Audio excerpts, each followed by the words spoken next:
والله ربنا أرجع وري أجل جرس وري قيسا عقيدة سلفا واي سلفا هبتي دي مولين أجل جرانيس إني بيخني سلفا في سلفي تناسيب بسو إيه أوكي ما شاء الله سلفا جتشو بيانا إشرايونا سيف كنه صحابة إرجما ربيت صلى الله عليه وسلم تابعيوت أتباع التابعين ما نسينجي بلا صحابة dhagootti hin jira. يوقين إرجما ربي صحابة تابعوتا أتباع التابعين ميك أمغا سياديمي إيه والرجال سدين دراجة خن النبيين عليه الصلاة والسلام خير ما درجا بهانيف چالان أيه كيسان نما زبان خياتي إيغانا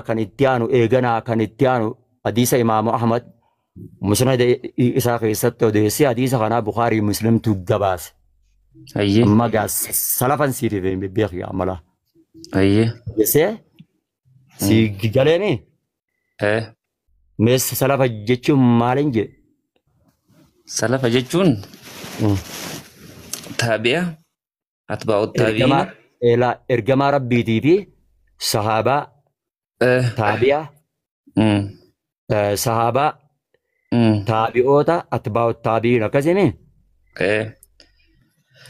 isaan kanaa jette سدين دراء النبي ونعم والرصد جارة سدين دراء النبي رجابان ummata gaggaariidha jeet ergamaa rabbitti sallallahu alaihi wasallam ragaa baheef يس ما amma شاء bara الله bakki irratti wal أما جاس dhabbiin سلفي jirtu سيري ما أبسي جامة ayyee وقال كانوا عنده وقال سيجال جامة وقال سلفي تنرد سيدة سيجال أما ayyee جاس سلفي جتشون سرت نورد بلا بكتنا أما سلفا جدا جتش إبسنس سلفي جتش جوهنا إبسنا ayyee سلفي جتشون ورا خرا إساني هرد بجتشو خران ورا خرا إساني ينيره صحابة anumaafisi لا لا خرا سلفا جند بنيره سلفي جتشو ورا خرا إساني هرد بو إرجع خرا إرجع ما ربي صحابة تابعوتا أتباع التابعين جارة سدين متى جاري نبين جدي دجبته سان warreen hordofan warra karaa kana hordofan jechuudha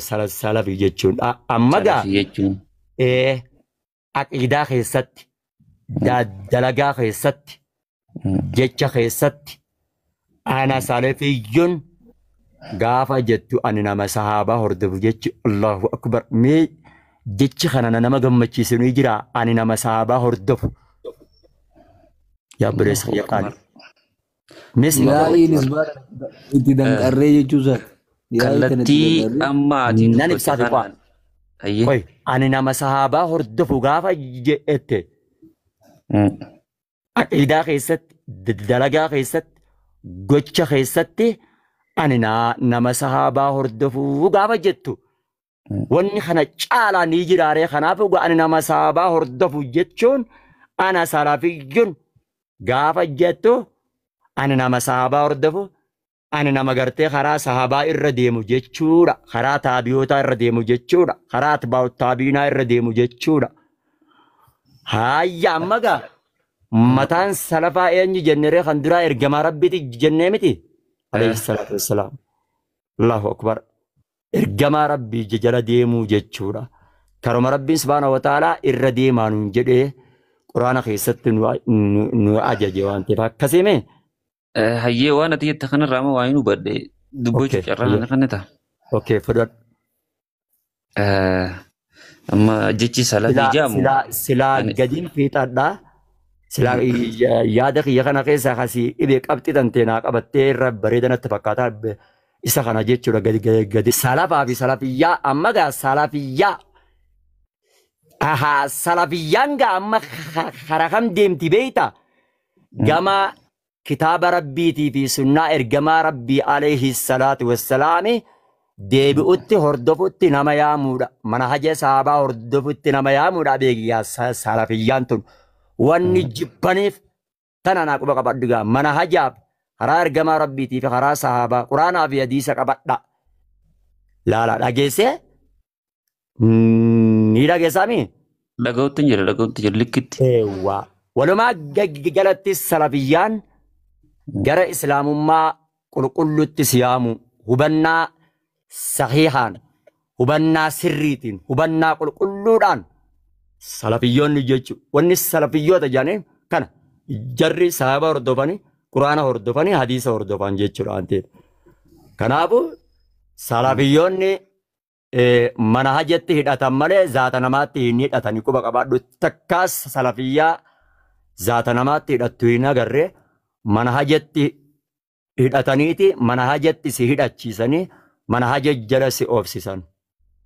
Tanas maaliin irraa ba'a gama biraatiin immoo aqiidan ta'ee maal isin jedhanis anaa sunniyyuun anaa salafiyyuun jechuu dandeessa. Maaliif jennaan hadiisa irbaad ibnu hadiisa eenyu irbaad ibnu saariyaadhaa ergamaan rabbi alayhi salaatu wassalaam nu dubbatan sunnaa kootii fi sunnaa bakka buutota kootii qabadha kan gara gartee rabbii gara gartee haqaatti isin qajeelchan eeganaa ofiifis gartee haqarratti kan qabatan jedhee tamassaquu bihaa adduu aleehaa binnawaajizi jedhee dubbate jechuudha.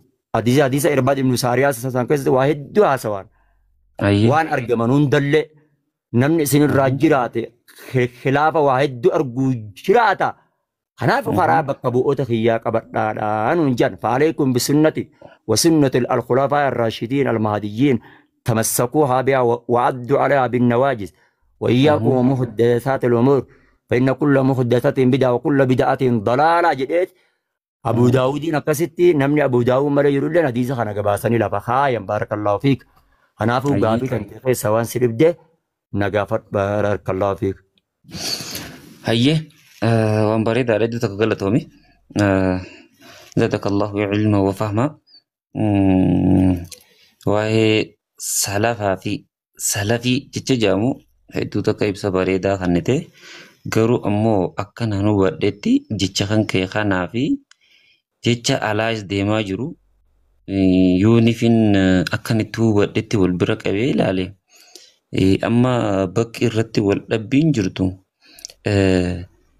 maqaa godhataniit ittiin ifi yaaman haganan dhagayee jirutti bakka itti wal mokoranii kana kanatti illee jechuudha. Itti aansee immoo ani amma akka ati jette kanatti nin salaata karaa ummata ammaan dura dabree qabadheetin hujiidhaan hordofutti jira. Nan dhufeet salafiyyaa tahii naan jaati. Akka nama gartee paartii takka mootummaa paartii biratti itti nayaame maqaa shamizarra naa barreessee uffadhu naan jedhu tokkotti. Hai salafiyyaa akkam jeetiin tahaa bakka salafiyyaa. Salafiyyaa tahii hai salaatuun kiyya soomanuun kiyya hujiin isaan hordofuun hujii isaanii san qabachuudha malee maqaa kana qofa ittiin ifi yaamee akka paartii biraa tokkotti. Ifama yeroo asirratti